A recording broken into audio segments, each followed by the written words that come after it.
शांति। आज 5 अप्रैल 2024 की बाबा की साकार मुरली है।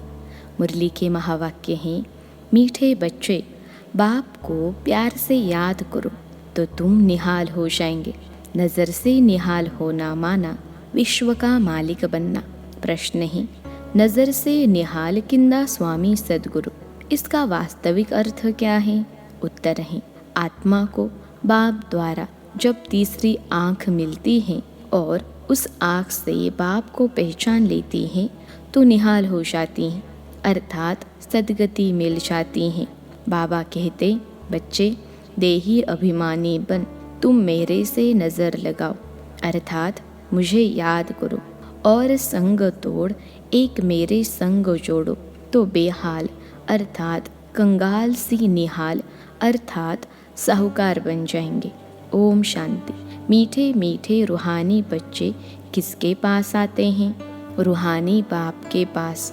समझते हो, हम शिव बाबा के पास जाते हैं। यह भी जानते हैं शिव बाबा सब आत्माओं का बाप हैं। यह भी बच्चों को निश्चय चाहिए कि वह सुप्रीम टीचर भी है तो सुप्रीम गुरु भी है। सुप्रीम को परम कहा जाता है, उस एक को ही याद करना है। नज़र से नज़र मिलाते हैं। गायन है, नज़र से निहाल किंदा स्वामी सद्गुरु, उनका अर्थ चाहिए। नज़र से निहाल किसको? ज़रूर सारी दुनिया के लिए कहेंगे, क्योंकि सर्व का सद्गति दाता है, सर्व को इस पतित दुनिया से ले जाने वाला है। अब किसकी नज़र? क्या यह आँखें? नहीं, तीसरी आँख मिलती है ज्ञान की, जिससे आत्मा शांति है। यह हम सभी आत्माओं का बाप है। बाप आत्माओं को राय देते हैं कि मुझे याद करो।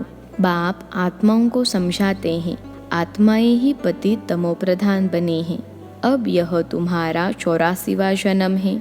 यह नाटक पूरा होता है, पूरा होना भी चाहिए ज़रूर। हर कल्प पुरानी दुनिया से नई बनती हैं, नई सो फिर पुरानी होती हैं, नाम भी अलग है। नई दुनिया का नाम है सतयुग। बाप ने समझाया है, पहले तुम सतयुग में थे, फिर पुनर्जन्म लेते 84 जन्म बिताए। अब तुम्हारी आत्मा तमोप्रधान बन गई है। बाप को याद करेंगे तो निहाल हो जाएंगे। बाप सम्मुख कहते हैं, मुझे याद करो। मैं कौन? परमपिता परमात्मा। बाप कहते हैं, बच्चे देही अभिमानी बनो, देह अभिमानी नहीं बनो, आत्म अभिमानी बन। तुम मेरे से नज़र लगाओ तो तुम निहाल हो जाएंगे। बाप को याद करते रहो, इसमें कोई तकलीफ नहीं। आत्मा ही पढ़ती है, पाठ बजाती हैं। कितनी छोटी हैं। जब यहाँ आते हैं तो 84 जन्मों का पाठ बजाते हैं, फिर वही पाठ रिपीट करना है। 84 जन्मों का पाठ बजाते आत्मा पतित बन पड़ी है। अब आत्मा में कुछ भी दम नहीं रहा है। अब आत्मा निहाल नहीं, बेहाल अर्थात कंगाल है। फिर निहाल कैसे बने? यह अक्षर भक्ति मार्ग के हैं, जिस पर बाप समझाते हैं। वेद, शास्त्र, चित्रों आदि पर भी समझाते हैं। तुमने यह चित्र श्रीमत पर बनाए हैं, आसुरी मत पर तो अनेक ढेर के ढेर चित्र बनाए हैं। उनका कोई ऑक्यूपेशन नहीं। यहाँ तो बाप आकर बच्चों को पढ़ाते हैं। भगवानुवाच हैं तो उनकी नॉलेज हो गई। स्टूडेंट जानते हैं यह फलाना टीचर हैं। यहाँ तुम बच्चे जानते हो कि बेहद का बाप एक ही बार आकर ऐसी वंडरफुल पढ़ाई पढ़ाते हैं। इस पढ़ाई और उस पढ़ाई में रात दिन का फ़र्क है। वह पढ़ाई पढ़ते पढ़ते रात पड़ जाती हैं, इस पढ़ाई से दिन में चले जाते हैं। वह पढ़ाई या तो जन्म जन्मांतर पढ़ते आए। इसमें तो बाप साफ बतलाते हैं कि आत्मा जब पवित्र होगी तब धारणा होगी। कहते हैं शेरनी का दूध सोने के बर्तन में ही ठहरता है। तुम बच्चे समझते हो, हम अब सोने का बर्तन बन रहे हैं। होंगे तो मनुष्य ही, परंतु आत्मा को संपूर्ण पवित्र बनना है। 24 कैरेट था, अभी 9 कैरेट हो गया है। आत्मा की ज्योति जो जगी हुई थी वह अब बुझ गई है। ज्योति जगी हुई और बुझी हुई वालों में भी फर्क है। ज्योति कैसे जगी और पद कैसे पाया, यह बाप ही समझाते हैं। बाप कहते हैं, मुझे याद करो। जो मुझे अच्छी तरह याद करेंगे, मैं भी उनको अच्छी तरह याद करूँगा। यह भी बच्चे जानते हैं, नज़र से निहाल करने वाला एक बाप ही स्वामी है। इनकी आत्मा भी निहाल होती है। तुम सब परवाने हो, उनको क्षमा कहते हैं। कोई परवाने सिर्फ फेरी पहनने आते हैं, कोई अच्छी तरह पहचान लेते हैं तो जीते जी मर जाते हैं। कोई फेरी पहन चले जाते हैं, फिर कभी कभी आते हैं, फिर चले जाते हैं। इस संगम का ही सारा गायन है। इस समय जो कुछ चलता है, उनके ही शास्त्र बनते हैं। बाप एक ही बार आकर वर्षा देकर चले जाते हैं। बेहद का बाप जरूर बेहद का वर्षा देंगे। गायन भी है 21 पीढ़ी। सतयुग में वर्षा कौन देते हैं? भगवान रचयिता ही आधा कल्प के लिए वर्षा देते हैं रचना को। याद भी सब उनको करते हैं। वह बाप भी है तो टीचर भी हैं, स्वामी सदगुरु भी हैं। भल तुम और किसको भी स्वामी सदगुरु कहते होंगे, परंतु सत एक ही बाप है। ट्रूथ हमेशा ही बाप को कहा जाता है।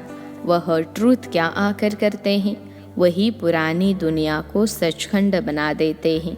सचखंड के लिए हम पुरुषार्थ कर रहे हैं।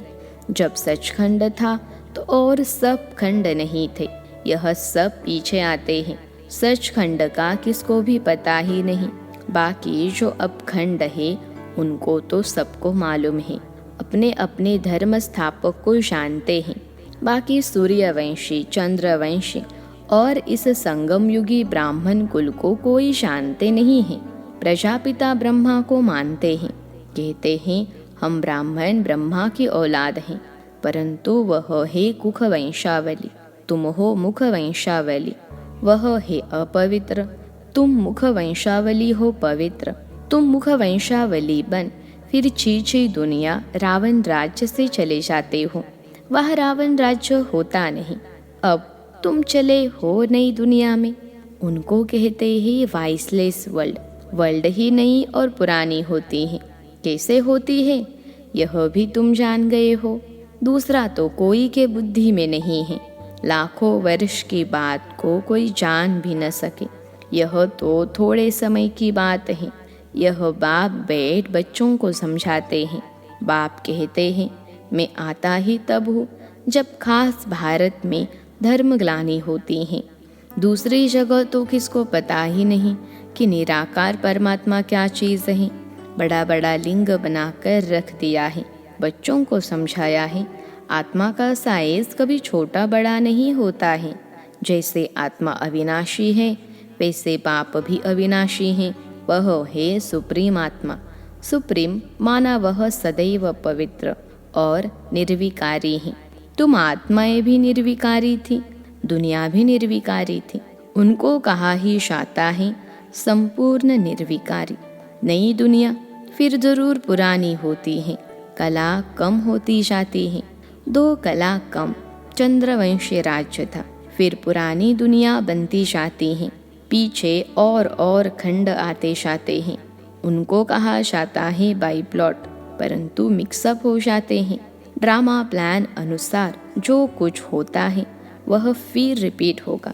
जैसे बौद्धियों का कोई बड़ा आया, कितनों को बौद्ध धर्म में ले गया, धर्म को बदला दिया। हिंदुओं ने अपना धर्म आपे ही बदला है, क्योंकि कर्म भ्रष्ट होने से धर्म भ्रष्ट भी हो पड़े हैं। वहाँ मार्ग में चले गए हैं। जगन्नाथ के मंदिर में भी भल गए होंगे, परंतु कोई का कुछ ख्याल नहीं चलता। खुद विकारी है तो उन्हों को भी विकारी दिखा दिया है। यह नहीं समझते कि देवताएं जब वहाँ मार्ग में गए हैं तब ऐसे बने हैं। उस समय के ही यह चित्र है। देवता नाम तो बड़ा अच्छा है। हिंदू तो हिंदुस्तान का नाम है, फिर अपने को हिंदू कह दिया है। कितनी भूल है। इसलिए बाप कहते हैं यदा यदा ही धर्मस्य। बाबा भारत में आते हैं, ऐसे तो नहीं कहते मैं हिंदुस्तान में आता हूँ। यह है भारत। हिंदुस्तान व हिंदू धर्म है नहीं। मुसलमानों ने हिंदुस्तान नाम रखा है। यह भी ड्रामा में नोंद है।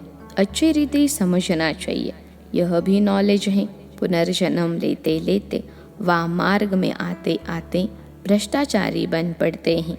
फिर उन्होंने आगे जाकर कहते हैं, आप संपूर्ण निर्विकारी हो, हम विकारी पापी हैं। और कोई खंड वाले ऐसे नहीं कहेंगे, हम नीच है अथवा हमारे में कोई गुण नहीं है। ऐसे कहते कभी सुना नहीं होगा। सिख लोग भी ग्रंथ के आगे बैठते हैं, परंतु ऐसे कभी नहीं कहते कि नानक तुम निर्विकारी, हम विकारी। नानक पंथी कंगन लगाते हैं, वह है निर्विकारी पने की निशानी, परंतु विकार भी कर रह नहीं सकते हैं। झूठी निशानियां रख दी हैं। जैसे हिंदू लोग जनेऊ पहनते हैं, पवित्रता की निशानी है। आजकल तो धर्म को भी नहीं मानते। इस समय भक्ति मार्ग चल रहा है, उनको कहा जाता है भक्ति कल्ट। ज्ञान कल्ट सतयुग में है। सतयुग में देवताएं हैं संपूर्ण निर्विकारी। कलयुग में संपूर्ण निर्विकारी कोई हो न सके। प्रवृत्ति मार्ग वालों की स्थापना तो बाप ही करते हैं, बाकी सब गुरु हैं निवृत्ति मार्ग वाले। उनसे उन्हों का जोर जास्ती हो गया है। बाप कहते हैं, यह जो कुछ तुमने पढ़ा है उनसे मैं नहीं मिलता हूँ। मैं जो बाता हूँ तो सबको नज़र से निहाल कर देता हूँ। गायन भी है, नज़र से निहाल किंदा स्वामी सतगुरु। यहाँ तुम क्यों आए हो? निहाल बनने, विश्व का मालिक बनने। बाप को याद करो तो निहाल बन जाएंगे। ऐसे कभी कोई कहेंगे नहीं कि ऐसा करने से तुम यह बन जाएंगे।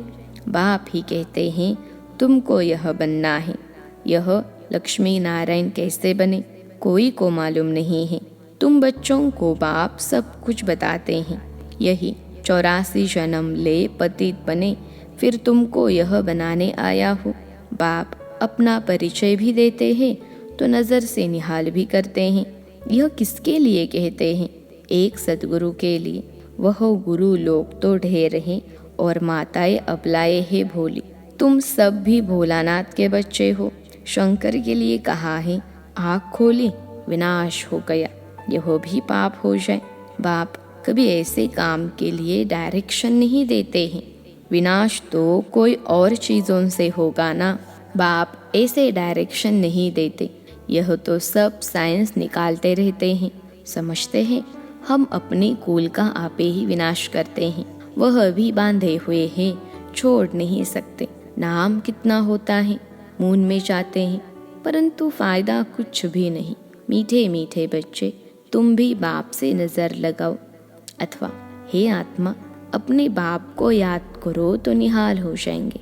बाबा कहते हैं, जो मुझे याद करते हैं, मेरे लिए सर्विस करते हैं, मैं भी उनको याद करता हूँ तो उनको बल मिलता है। तुम यहाँ सब बैठे हो, जो निहाल हो जाएंगे वही राजा बनेंगे। गायन भी है, और संग तोड़ एक असंग जोड़। एक ही निराकार, आत्मा भी निराकार है। बाप कहते हैं, मुझे याद करो। तुम खुद कहते हो, हे पतित पावन। यह किसको कहा? ब्रह्मा को, विष्णु को, शंकर को? नहीं, पतित पावन तो एक है, वह सदैव पावन ही है। उनको कहा जाता है सर्वशक्तिमान। बाप ही सृष्टि के आदि मध्य अंत की नॉलेज सुनाते हैं और सब शास्त्रों को जानते हैं। वह सन्यासी शास्त्र आदि पढ़कर टाइटल लेते हैं। बाप को तो पहले ही टाइटल मिला हुआ है, उनको पढ़कर थोड़े ही लेना है। अच्छा, मीठे मीठे सिखिलते बच्चों प्रति माता पिता बाप दादा का याद प्यार और गुड मॉर्निंग। रूहानी बाप की रूहानी बच्चों को नमस्ते। हम रूहानी बच्चों की सिखिलते रूहानी माता पिता बाप दादा को याद प्यार, गुड मॉर्निंग और नमस्ते बाबा नमस्ते। धारणा के लिए मुख्य सार। पहली पॉइंट है, क्षमा पर जीते जी मरने वाला परवाना बनना है, सिर्फ फेरी लगाने वाला नहीं। ईश्वरीय पढ़ाई को धारण करने के लिए बुद्धि को संपूर्ण पावन बनाना है। दूसरी पॉइंट है, और सब संग तोड़ एक बाप के संग में रहना है। एक की याद में स्वयं को निहाल करना है। आज का वरदान है। दिल की महसूसता से दिलाराम के आशीर्वाद प्राप्त करने वाले स्वपरिवर्तक भव। दिल की महसूसता से दिलाराम की आशीर्वाद प्राप्त करने वाले स्वपरिवर्तक भव। विश्लेषण है, स्व को परिवर्तन करने के लिए 2 बातों की महसूसता सच्चे दिल से चाहिए। पहला, अपनी कमजोरी की महसूसता, और दूसरा, जो परिस्थिति व व्यक्ति निमित्त बनते हैं उनकी इच्छा और उनके मन की भावना की महसूसता। परिस्थिति के पेपर के कारण को जान स्वयं को पास होने के श्रेष्ठ स्वरूप की महसूसता हो कि स्वस्थिति श्रेष्ठ है, परिस्थिति पेपर है। यह महसूसता सहज परिवर्तन करा लेगी और सच्चे दिल से महसूस किया तो दिलाराम के आशीर्वाद प्राप्त होगी। आज का स्लोगन है, वारिस वह है जो एवर रेडी बन हर कार्य में जी हजूर हाजिर कहता है। वारिस वह है जो एवर रेडी बन हर कार्य में जी हजूर हाजिर कहता है। अच्छा, ओम शांति।